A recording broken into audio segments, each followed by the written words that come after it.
just told me there was no more treatment for my son, that he was going to die in 6 months. And she didn't know anyone that had ever survived in the case like his. So, yeah, she told me my son was going to die. We should go home with palliative care. And I remember thinking, oh my God, what a horrible job. She must be dreadful telling these people.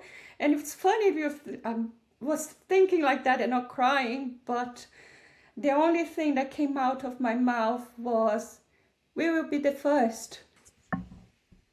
Welcome back to Cancer Cured Me, healing, manifesting, and living your best life.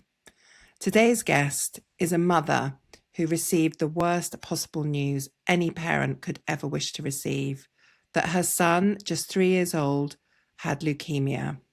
The prognosis was not bad, and they felt that he would make a full recovery. However, just 18 months later, she was told that it would just be palliative care and there was nothing further they could do. He had just 6 months to live. However, that was not to be her story. Cintia Ferreira is an incredible woman. She was born and raised in Brazil. She's a biochemist and pharmacist by profession. She's worked for 26 years in that field. She has lived all over the world, and now she lives here in the UK. And I am thrilled that she is here today to share her story of a mother's love and her fight to help her son heal. Hi. Hi, Cintia. Thank you so much for being with us today. It means the world. I don't think you've shared this story publicly, have you? Your incredible story of your son. I'm going to share. Wow. Thank you. Emotional for me. Oh, I know. And we're going to hold your hand, and we're so grateful because I think you will bring so much hope to so many people, to parents specifically, but for anyone who is faced with this awful situation of a diagnosis and being given a prognosis. And I'd really love to just start with something that you've shared with me, which is what happened on the 18th of August, 2022. Usually people say you are reborn on the day you have a transplant. But for me, the 18th of August 2022 was the day I was reborn, because it was the day they told me my son was going to die. So I remember we going to a room, and there were about 6 people between doctors and nurses. And the nurse just told me there was no more treatment for my son, that he was going to die in 6 months. And she didn't know anyone that had ever survived in the case like his, because he had a really awful GVHD and relapsing less than 6 months after the transplant. So, yeah, she told me my son was going to die. We should go home with palliative care. And I remember thinking, oh my God, what a horrible job. She must be dreadful telling these people. And it's funny, I was thinking like that and not crying, but the only thing that came out of my mouth was, we will be the first. We will be the first, so you don't have to say that to anyone anymore. We will be the hope for the moms that need that little light on the end of the tunnel, that usually moms are the one that holds that little thread, the hair thread. We're gonna be that one. So you don't have to say that to anyone, and no mom should hear that. So that's where we started. That's when we were reborn, my son and I. And that slap on the face woke me up. So, yeah. Cintia, wow. Thank you for sharing that. I think that is the best place to start, because any of us listening are just going to say, how do you come back from that? Like, how do you come back from that? But you just had that absolute moment of clarity okay, thank you for your opinion, but no. And I'm sorry that you have to do that job. I find that phenomenal that that was your first thought. How interesting. Yeah. And then you just decided, okay, come on, let's take him home and let's Yeah. deal with this ourselves. Yeah. And so you did, and here we are. And it is truly the most unbelievable story I think I've ever heard. So shall we dive in and share, which, because you so bravely share, because I can't imagine how hard it is to relive it, but you tell it, you're so powerful in the way that you talk about it. We've just been talking before, and you don't falter. Like, you are quite exceptional with your strength. I honestly, we fought, and I think we are allowed to, but what makes us keep going is just how long you keep your fault, your blame. So, what I always do is every time I get that negative feeling, I just slap me in my face and say, okay, no, you don't go there. You know what is right. You know what you have to do. Just get out of this hole and wake up and go walk. Don't stay on the floor and keep moaning. Just walk. I don't Yeah, know where you're going, but walk. that's Don't incredible. give up. Don't just Yeah. keep going. And you don't, yeah, and you were talking about the fault piece, because I think we'll talk about this now. When your son Lucas was first diagnosed, and they straight away said to you, "It's not your fault. It's not your fault." Yeah. They are when he was diagnosed. It seems like a movie scene. They call you to the little room to tell you your son has cancer. He has leukemia, and it's not your fault.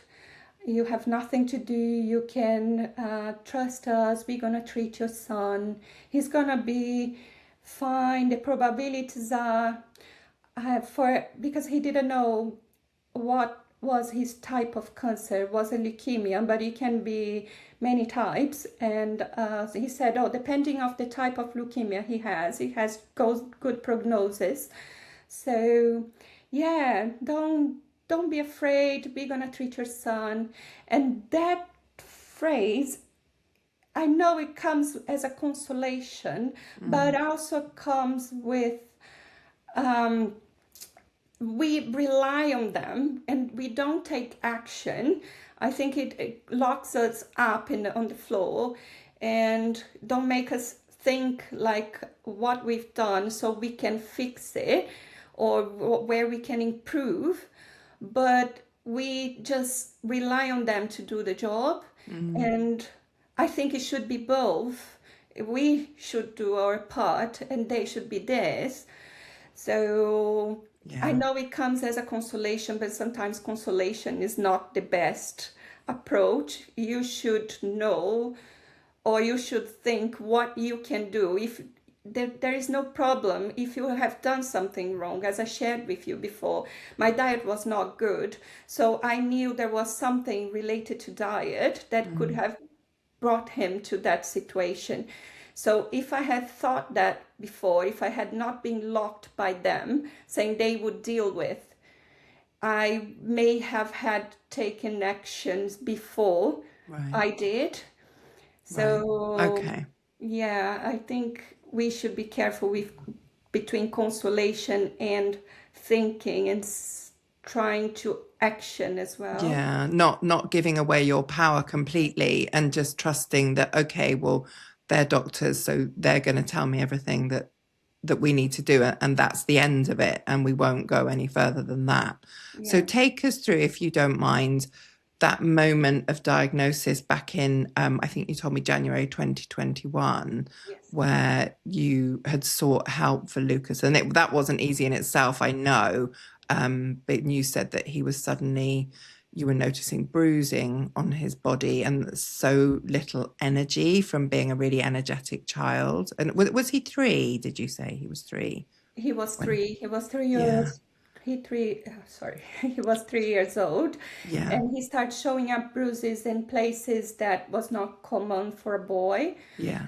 So, and he also started to be pale, get a little bit tired, and I was chasing to get his bloods done. It took some time, but we managed to do it, and we find out he needed blood transplant straight away and platelets transplant. Oh, sorry, transfusion. Right. He needed blood transfusion and platelets transfusion straight away. And that's when we find out about the leukemia, when we called me to the other room and told me my son had leukemia and I should trust them, they would treat him. And Oh my goodness. and then after that, we went to the main hospital and we had 4 courses of chemotherapy, the standard one, which took him to remission. And he had a bit of side effects, but not that much at the time. So, because he was in remission, but I had the mum feeling that was not the end of it, that I had not learned my lesson. Right. I decided to do something called sibling savior, which is when you have a child, you try to have a child with the same bone marrow as the one that will need a transplant. So I've done many tests and things, like for 3 months getting hormones, but I didn't get any embryon with the same genes as Lucas's. So So you didn't go through with it. You didn't go through with having another child. No, we didn't. Because we didn't get the one with the same genes as him. So, and also just after we find out his cancer was back, so he relapsed just after the treatment. So I didn't want to have a child or be pregnant while going through chemotherapy and staying in hospital and things like that. Yeah. So the first drug after the relapse didn't work. He didn't get him into remission and got him, it basically gave him the worst pain he had on his whole treatment life. And it destroyed a little bit of his digestive system is when he started to use TPN, parenteral nutrition. Right. And then we had another drug which got him just about the minimum necessary for the transplant, which we had a transplant. And that was the bone marrow. Yes, the bone marrow transplant. Right. A few months later, about 3 months later, that was on April 2022. And he had the worst GVHD of the history of the hospital in the past 50 years. That's what I've been told. Oh my gosh. So it's even funny now that one of the consultant, not the consultant, but a professor came to me because he became the example of the worst GVHD. GVHD is when your old marrow fights your new marrow and it creates side effects over your body. Okay. And the side effects he had was blindness. He couldn't see for 2 months. His skin came off his face, chest. His mouth was all bruised inside. His whole digestive system got inflamed and he lost his digestive system. He was on TPN. He couldn't eat. And that was also thing that marked me most was that when he said, "Mommy, I want to eat. I'm hungry. And I will eat whatever you give me. It can give me even vegetables. I don't mind. I just want to eat." That broke my heart. Of course. Like I had to leave the room. I'm not crying person, even though in front of him, I don't cry in front of him because have to be positive in front of them, so Yeah. they can feel that you are secure, so they will be secure, they know you'll be fine, he'll be fine. Yeah. So that's what I believe. So, Yeah. but that day I left the room and asked someone to look after him so I could cry because I couldn't handle Oh. it. He asking me for food. But he had this worst VHD, and this professor just met me in the corridor and said, "Look, if his cancer comes back, I'm gonna pay you a dinner," because he had the worst VHD in the history of the whole hospital. And that was okay. So we just have to go. That my thought was, okay, we have just to go through this, and then he's cured. That's fine. But that was not the case. He relapsed 5 months later. I tried to chase him for the dinner. I couldn't find him. So yeah, Oh my God. it was really tough time. I had to find ways to distract and go through the day. So, because he couldn't see, he couldn't move, he couldn't talk because of his mouth, he couldn't eat, he couldn't do anything. So it was really hard to go through the days that time. Yeah. But What a brave boy. What a he's brave boy. amazing. He's He's amazing exceptional. boy. He's so understanding. This is why I say I prefer the truth. What I've done for him is I always told him the truth because I believe kids can read you like anybody else. Yeah. They read you, they know what you're feeling, they know if you are really happy, if it's a fake smile, they know everything. They So I do. chose to tell him the truth. So what I've done is put it in a softer way so he could understand, because at 3 years old, or 5 at the time of the transplant, I put in ways like he would understand and know that it would be fine, but it's okay not to be at the time. Yeah. So, for example, for the cancer, what I told him was that he had a bug. He loves bugs. He's a bug boy. He's going to be a biologist. He says, Wow, I bet he is. since he was 2, he says, "I'm going to be a biologist because I love bugs." So he's Oh. been all over bugs since then. So what I told him is that he got a bug, that we were chasing the bug inside of him, and we would have to take drugs and get the bug that was really good at hiding. So when the cancer came back, I just told him that it was really hidden, that bug was really hidden. Now we are chasing all the bugs now again because they were really well hidden. So yeah, I just told him that, and that's what I try to explain to him in this like soft manner, but always trying to put a positivity on it. So, for example, if I was feeling down, because it's obvious that's normal for someone who hear what I hear, Yeah. what I heard, Yeah. and he's gonna feel it. So what I used to say, or what I say is, yes, you were right, I'm down, but I know everything is gonna be fine because this or that.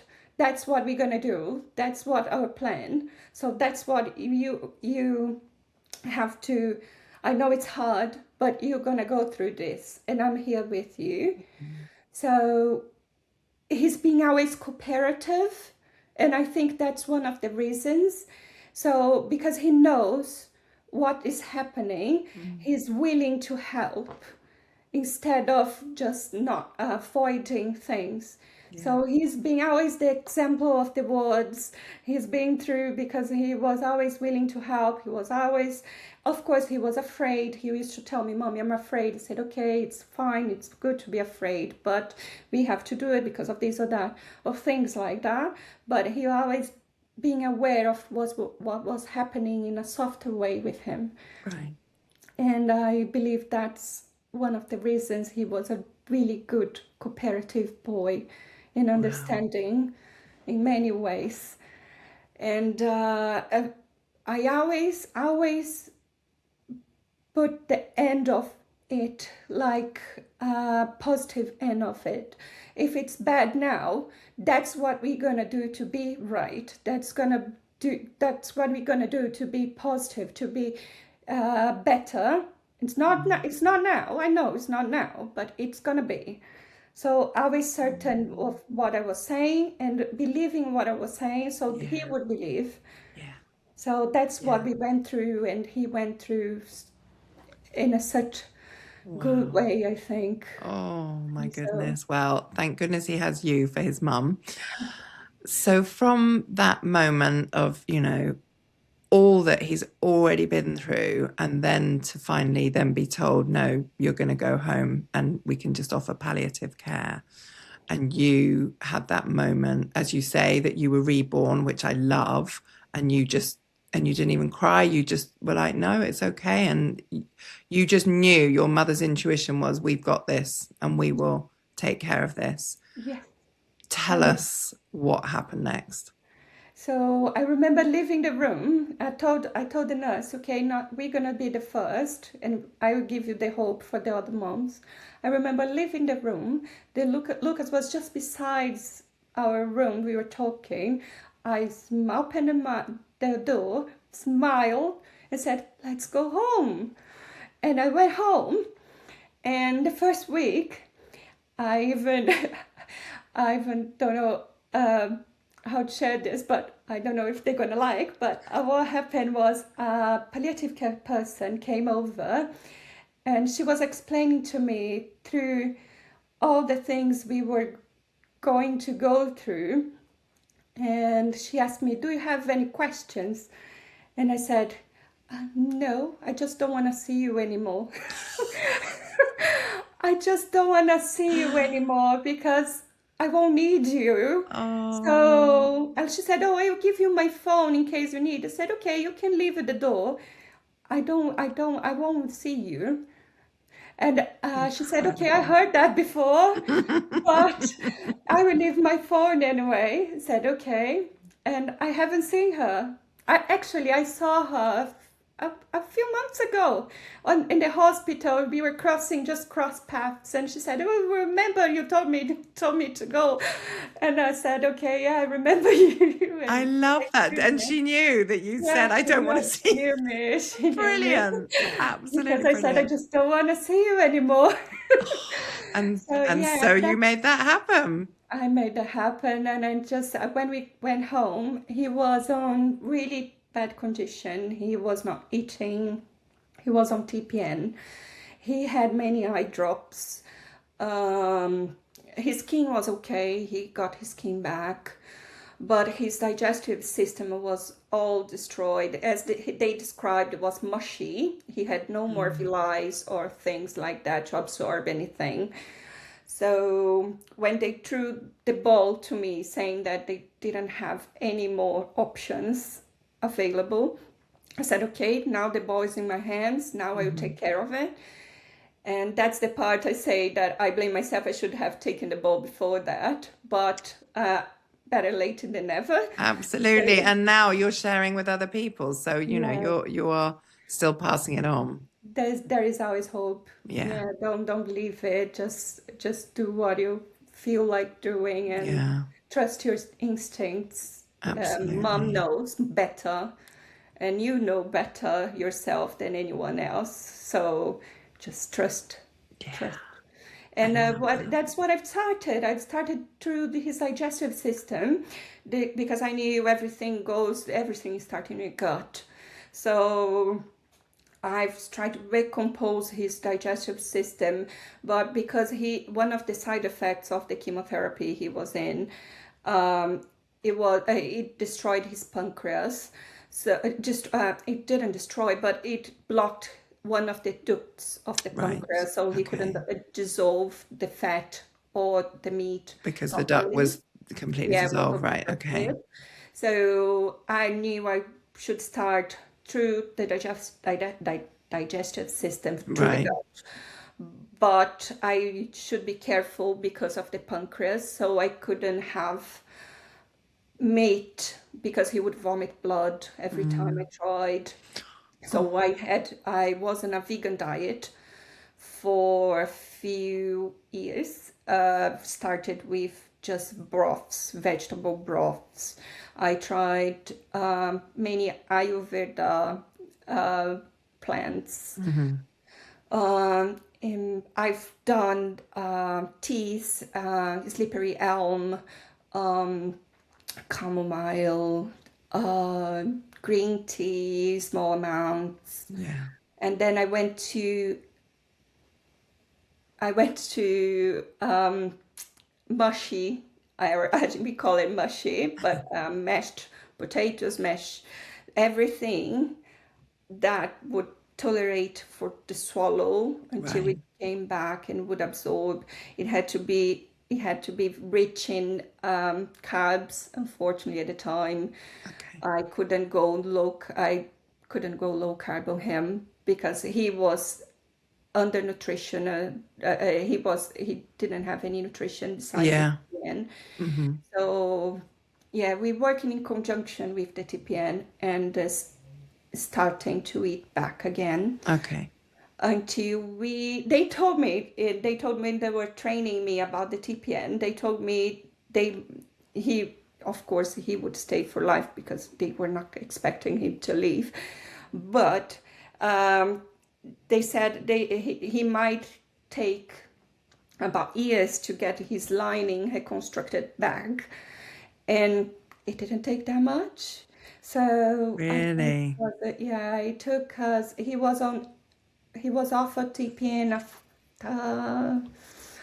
4 months roughly. Wow. Yeah, so I And think they said he would have it for the rest of his life. yes. Gosh. So here we are. Here And we then are. yeah, and then he's eating now. He's eating really well. He eats like me, or That's better than I fantastic. do. Wow. How Yes, it was fantastic. a fight at the beginning because he was also picky eater. Oh, So really? I had to train him like how to properly eat, even more because we were vegans at the Yeah. time. So yeah, um, he had to learn how to eat his vegetables. That's a harsh lesson. Yeah, it was Gosh. hard. It was hard at the beginning, but there are ways of teaching kids, and they love it. They are really good with their veg now, so it works. That's incredible. We'll come back to that because I know you've got some great tips to share for people when we finish listening to, what you actually did, then we'll share practical tips that, other parents or, people in this situation can take forward for themselves. Yeah, sure. I would do. So I've done also because he was neutropenic at the time, so he couldn't he had no neutrophils. That means he couldn't get close to other people. He had to be locked up Oh, at oh, home because he would be getting any virus or anything that would be going on. So we were at home at the time and no one could leave the house. wow. How And long was that? years after, I think, almost 8 months to a year. I don't Goodness remember. me. Yeah, it was all mixed up right now. Yeah. It's a lot. Yeah, it kind of did that way. But now, what I've learned, meanwhile, I was trying to introduce back meat because I do know that meat have amino acids that helps reconstruct the digestive system, help with Okay. the villi and things like that. I didn't want it to be vegan, Mm-hmm. but I had to learn from scratch because my parents are carnivore. I was carnivore before, Yeah. and I didn't know how to cook. I didn't know how to be vegan. I had to learn literally from scratch. Wow. So I love it because it was a way of introducing new veg. I was feeling well with the vegetarian diet, but I also I missed the meat because women's lose iron quite easily. Yeah. So I see that I was not keeping up with my iron and I need the meat back. And I know how that would help Lucas also to reconstruct everything. Mm-hmm. So I've tried to introduce tree bone broths And meanwhile, I was treating his pancreas with red lights Red light and therapy. red Yeah. light therapy. Yeah. I was focusing on his tummy to to try to reduce. Also, there are some supplements that also helps to remove a little bit or stretch a little bit of the scars. Despite the doctor saying it doesn't help, I saw and I'm proof that it helps. So yeah, and That I it reduced saw the some, scarring. The red yeah, light there reduced the is scarring. scarring on his pancreas. That's what obstructing this release of the Okay. enzyme. So I've done some studies and I saw some regressing of scarring from other places. It was from the liver, it was not from the pancreas. From the study I've seen, but I'm giving him these supplements to help with the scarring, and plus the red therapy, and he hasn't had any blood vomit. He's tolerating his meat now, Amazing. but we've chosen to have a meat day and a vegan night. So now our diet we got used to, we feel good about it. So we eat meat in the morning and lunchtime, Uh-huh. and but afternoon and dinner is just vegan Right. because we feel I don't want to force his pancreas to digest something. It causes him more pain. So, and his numbers are quite good for his pancreas and liver. They are quite good in this diet, so we decided to keep that way. Yeah. So that's It's our diet working. now. It's working. It's working. It's Yeah. working. We are not strengthening and not forcing the pancreas too much. And also, he's getting absorbing the nutrients that I think is needed to get a better. His villi are back. We've done an MRI. His villi are back, so he's His absorbing. what? His what back? Sorry. Villi are little fingers that Uh-huh. they take the food and make the absorption through. Is Right. how you absorb the food. Okay. So it was mushy. He didn't have how to get the food and go through your bloodstream. The nutrients couldn't go through the bloodstream because he didn't have the villi. Now he has the villi, he can Okay. absorb and go Okay. to the bloodstream, and you can get the nutrients from the Okay. food you are eating, Wow. basically. So now that's what he has it back. So I know he's absorbing the nutrients he needs. Incredible. So, but yeah, now the things I've done, that was the diet wise, the red light therapy. I also got a hyperbaric chamber. I do. Wow. I sold my car, but Oh, I got a hyperbaric chamber. We have a hyperbaric chamber now. that's incredible. Can you talk to us a little bit about that for anyone who doesn't know? I mean, we've talked about it on here before, but Yeah. they are seeming like the way forward. Yes, and hyperbaric chamber, it basically put you under pressure, and what it does, it gives you clean air. It puts clean air in this chamber, and because it is in under pressure, you absorb much more of the oxygen from the air, and then when you breathe normally, when you are breathing normally, you usually get into around 12-15% of oxygen from the air. When you are in a hyperbaric chamber, you can get until 90% of oxygen. That means that you have less oxidative stress, which means you have less electrons. I'm sorry if I'm going to. No, I love it.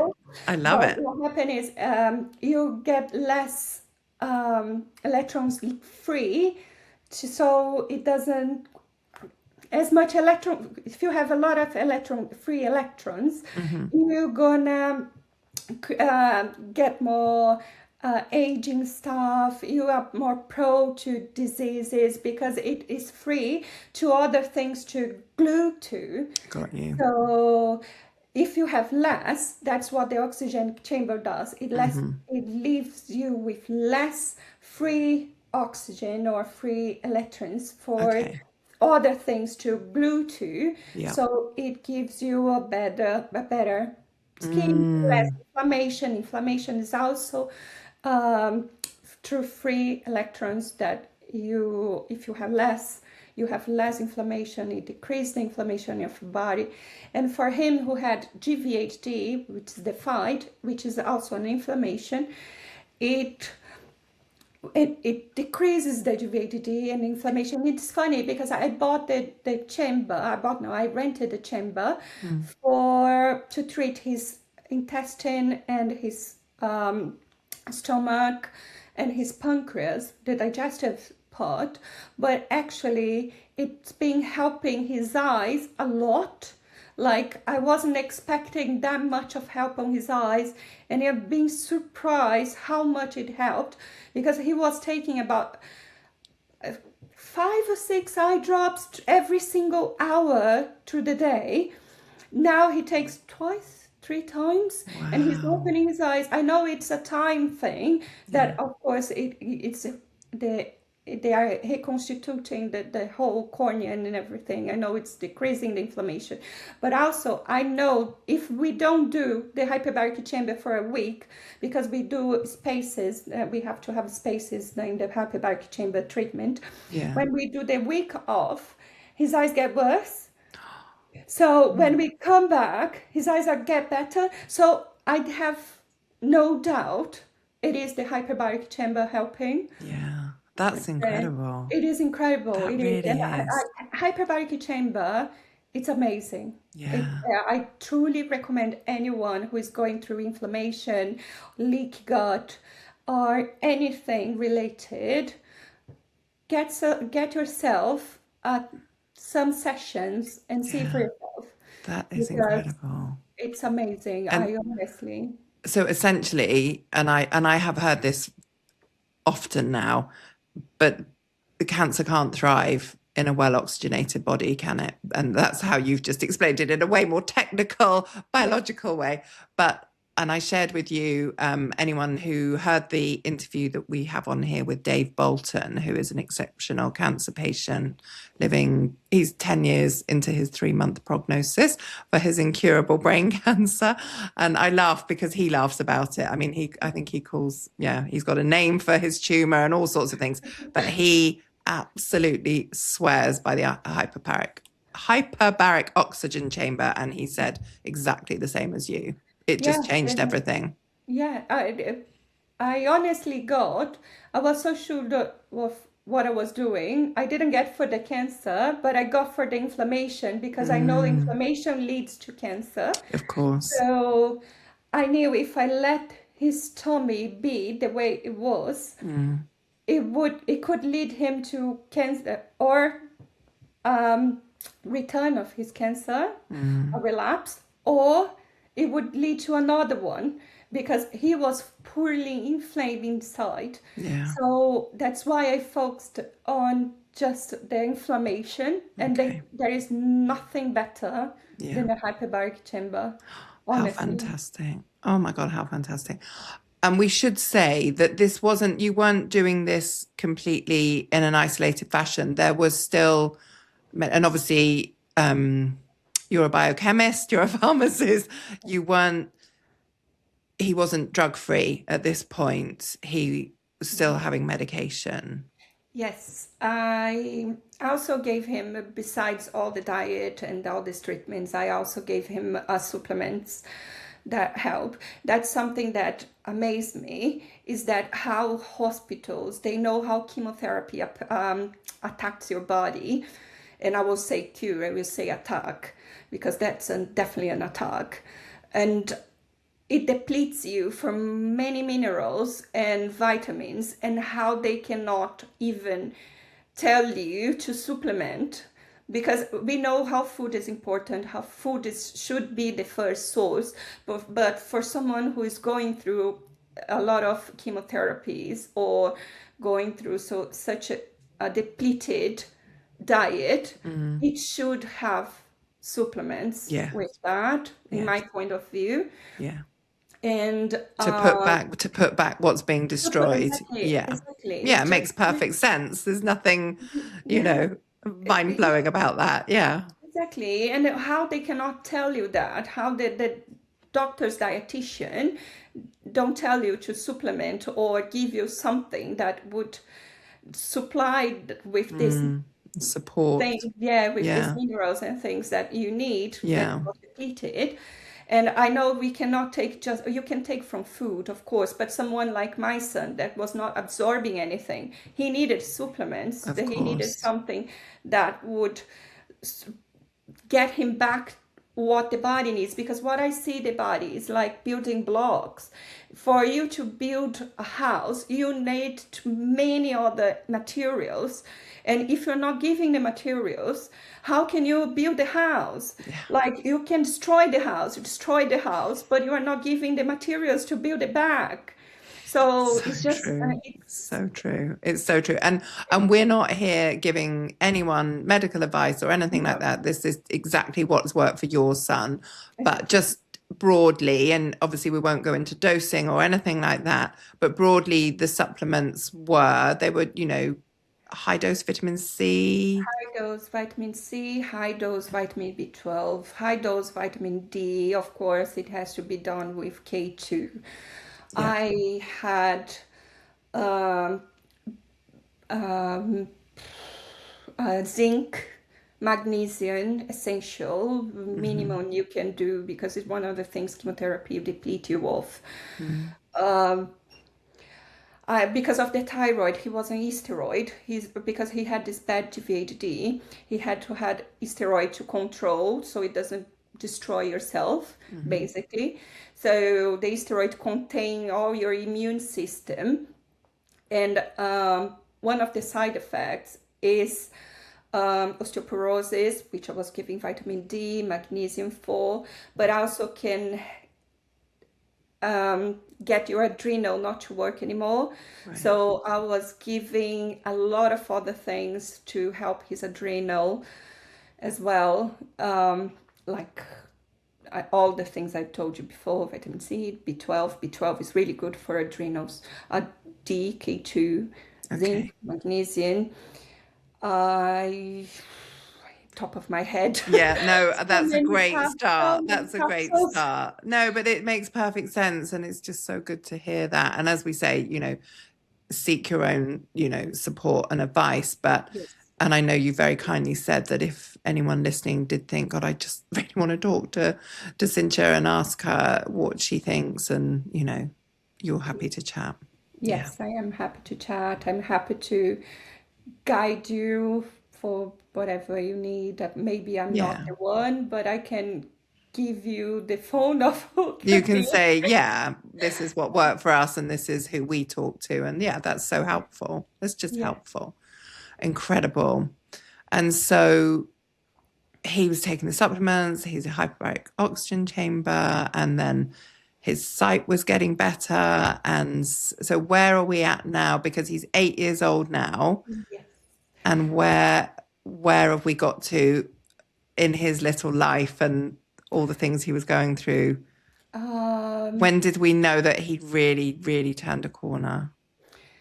When we stopped the steroid, it was 3 months ago. Actually, what happened was he was having this, after I started all this treatment, he also participated of a trial, which I won't take it out because the trial was really good. It gave us a time because the disease was growing and then it stopped, but also destroyed his whole intestine back again. But anyways, I knew what to do now, so I could build it back. But I see that in the graph, when you see the graph, when we start the drug, it was going up, even though on the trial, the disease was coming back. We could see that in the trial, in the blood test, the bone marrow test we've done. And when I've started to give all the supplements and things, it's starting to go back down. Wow. And that's where we are. So we were on this drug for a few months, and then we stopped. So he's been out of chemotherapy for a year and a half now. Brilliant. But because of his GVHD was really bad, he was still on steroids. It was really hard to take it out because his eyes would flare up, would get worse. And even though we were doing the hyperbaric chamber, we could see back again. Every time I tried to take it off the steroid, it would flare up a little bit more. I would have to apply more eye drops. But when we stopped the steroid was the corner that we turned. So it's when we start to do every day the hyperbaric chamber, when we started to do the treatment every single day, and we stopped. We finally managed to stop the drug they said we would be forever with. We just stopped. And the funny thing is, you have to go through steroid. You go to a hydrocortisone, which is an imitation of your own hormone, and that takes you a while until you can get your adrenals to produce back your own hydrocortisone. It took us 3 months, less than 3 months, to be honest. And he was back, his adrenal was working, he didn't need any more drugs. So we've been with no drugs for the past 4 months now. Brilliant. And with no chemotherapy the past 1.5 years.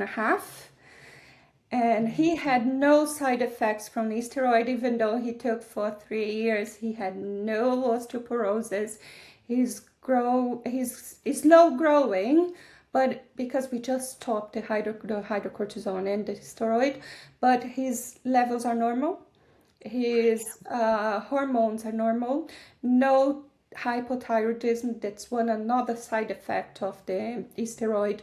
His thyroids are perfect. And everything is moving.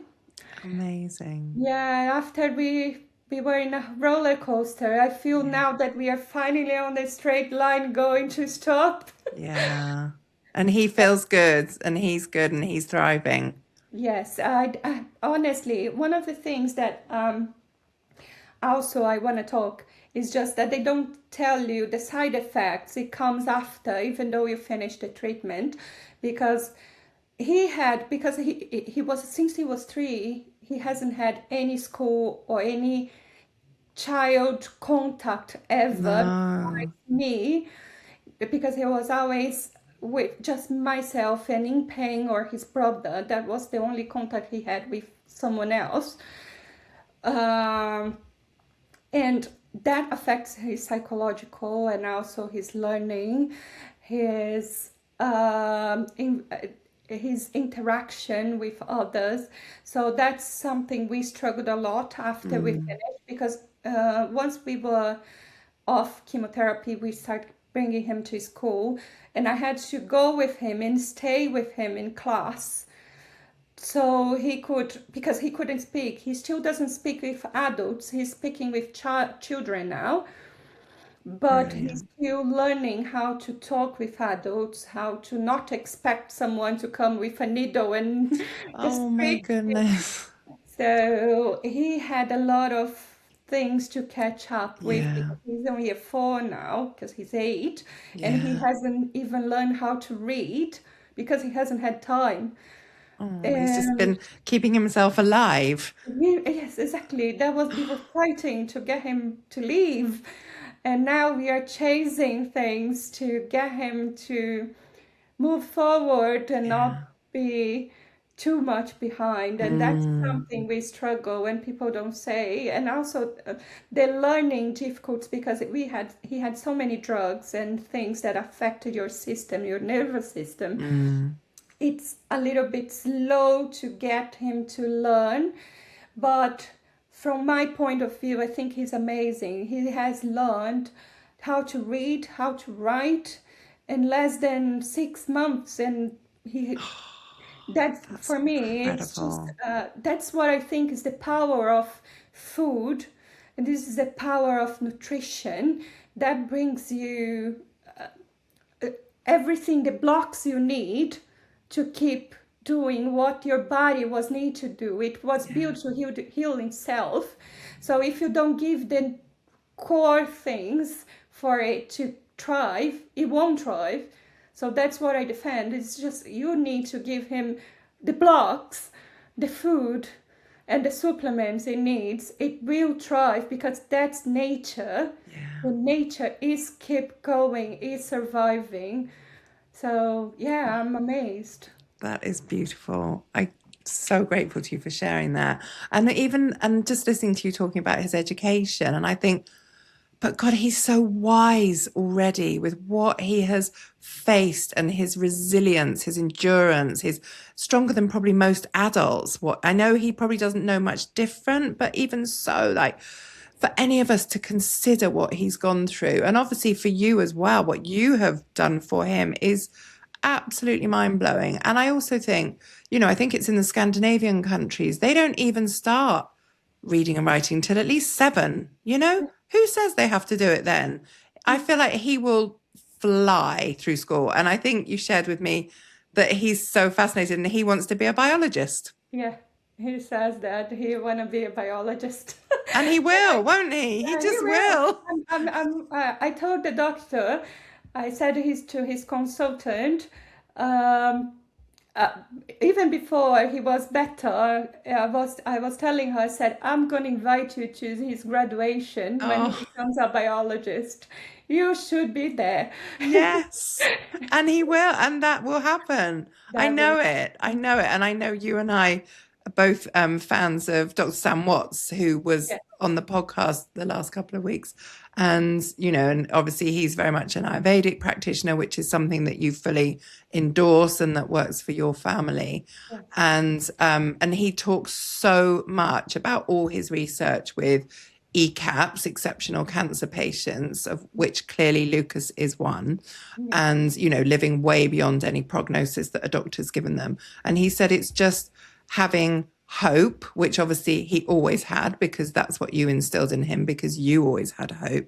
And it's having a purpose. And he's already set himself that purpose. He's going to be a biologist. yes. So he's That's already true. got all the tools to thrive. And, a mother like you who is nourishing him so carefully and beautifully and supporting him with all of these different elements, the hyperbaric oxygen chamber, the supplements, and you are so wise. And I think most of us would say, God, I would do anything for my children. I would lay down my life for them in the way that you are basically doing. And yet the reality of that, day in, day out, every minute of every day, is huge. And I don't know if everyone would do that.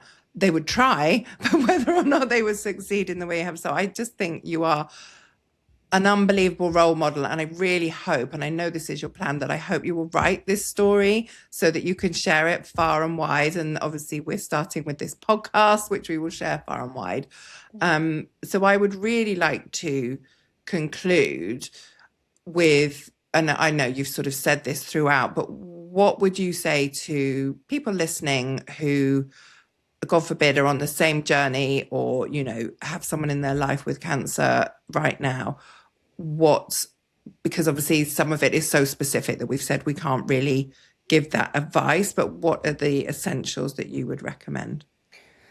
First, don't give up. Never give up. Believe in yourself. I know there are times that it's hard when a professional tells you your son is going to die and you go through against that professional opinion. It's really hard. Sometimes it shakes you, but it's okay to be shaken, but shake it back off, basically, and allow yourself to feel it, but allow yourself to heal this feeling and create hope, even though they say there is none. There is.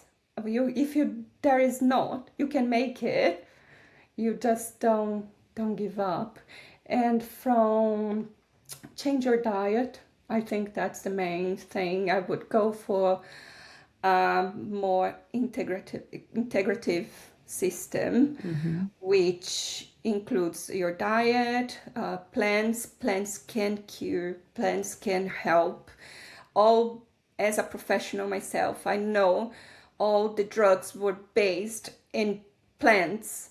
So there is nothing. If it was the basic, why not to be the main, you Yeah. know? Yeah. So they can help believe it and go look for someone who knows what they are doing.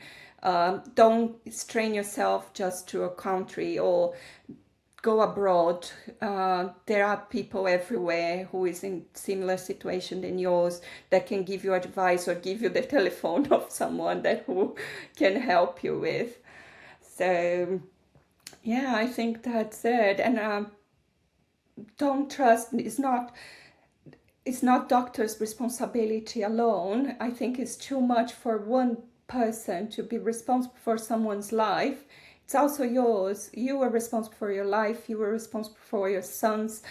And take the ball and play the game. That's it. And research.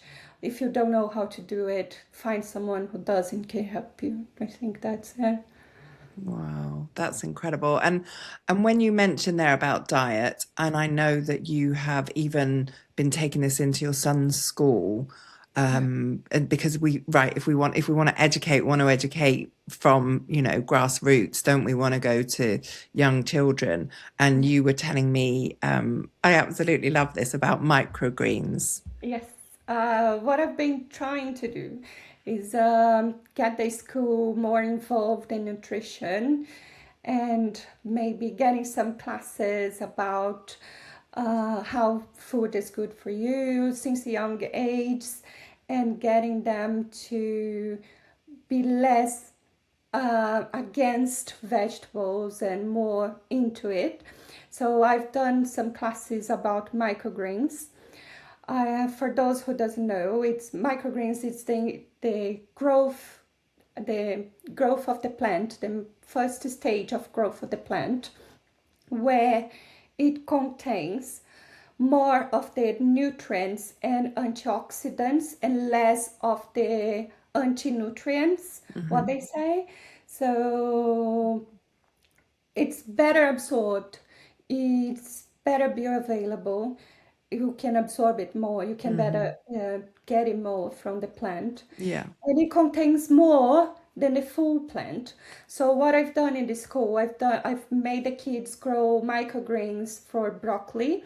So I took them some kits, some earth, some seeds of broccoli seeds, and we made these microgreens. It grew Little baby broccolis. like baby broccolis.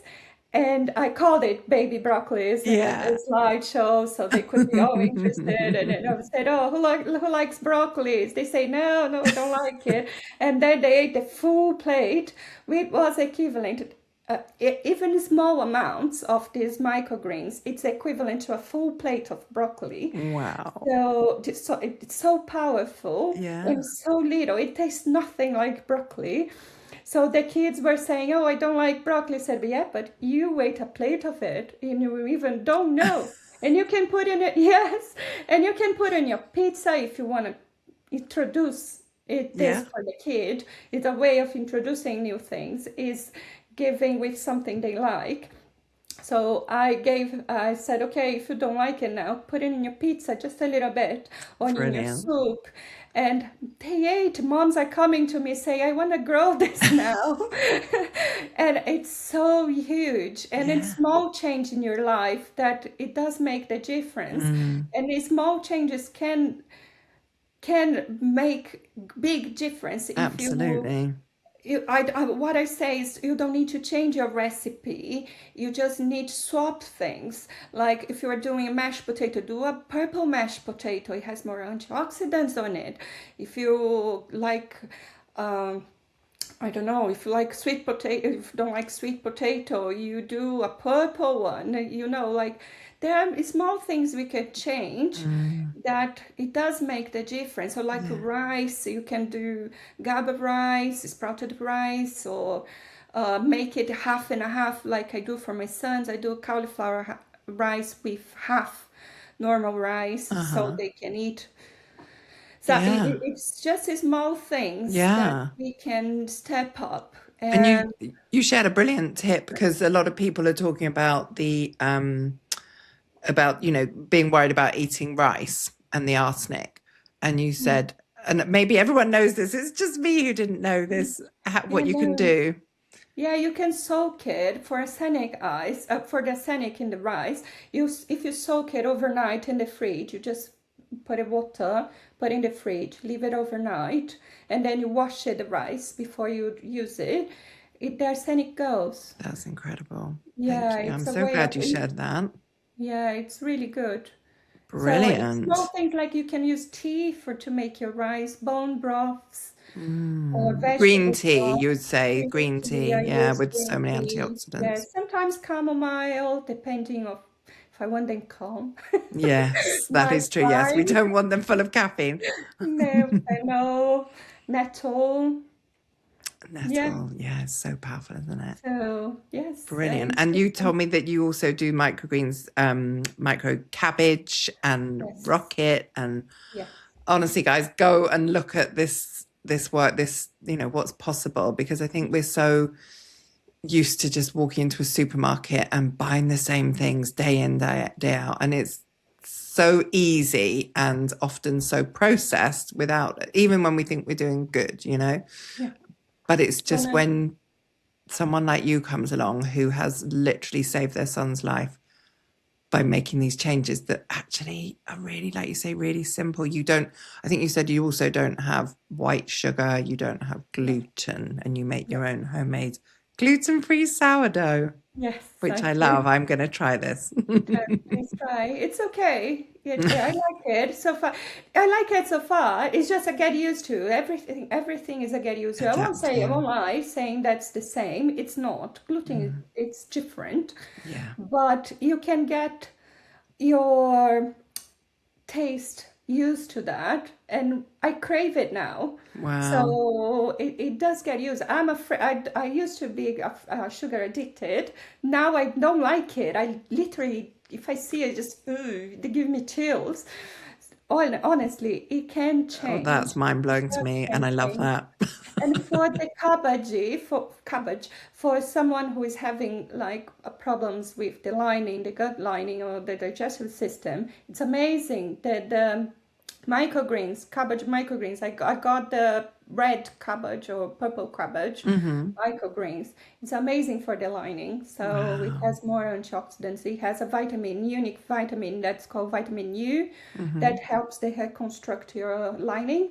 So yeah, it's That's just so many huge. things out there that we can do, and it doesn't taste like anything. My sons eat like, okay, yeah, They just okay, have it. yeah, they Oh just have my it. God. Well, that's got to be testament. If an 8-year Yeah. old boy's eating it, then you know it's okay. Please don't shame me. No. Oh, I'm going to have a Yeah, word with yeah. my son. Try it. If you put it in his sandwich, try it. He won't even say anything They don't know because it's it doesn't there. taste it. Brilliant. So try. Brilliant. That's Yeah. so important. Thank you for sharing all of that. Oh, well, honestly, Cintia, you know I would talk to you all day. I think we both quite happily stay on this subject because you just want to spread hope, don't you? You just Yes, want to help as many that's what people. I when I heard that my son was not going to leave, I just said, okay, no, no mom should hear that. No, that's too painful. So I will be their hope. I will help. That's my main goal now.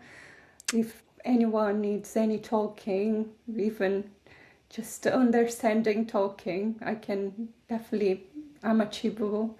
I can talk to you. So yeah, Thank that's one you. of my, if I reach one person, and it's funny, not everyone believes that, because I've tried to help, but not anyone is prepared to hear it. Yeah. And that's what makes sometimes me afraid of talking about these things Yeah. with other people who are Yeah. not willing to hear. So your program will be good because the people who will look for me, they are prepared. They're They want prepared to to hear do it. it. They will Yeah. believe it. Whatever it takes. Whatever it takes, exactly. Yeah. They are not in that moment where you reach, okay, I will do whatever it takes. So, yeah. Oh, thank you. Thank you for being that hope for everyone. And Oh, thank you for we wish helping you us. so much health and send so much love to you and both your gorgeous boys and your partner for everything that you've done and for sharing so so generously your story and what's working. And yeah, we're just so grateful. So thank Thank you. you. Thank you for having me. Thank you for helping to share. And anytime I'm here. My Yeah, pleasure. thank My you. pleasure. Bless you.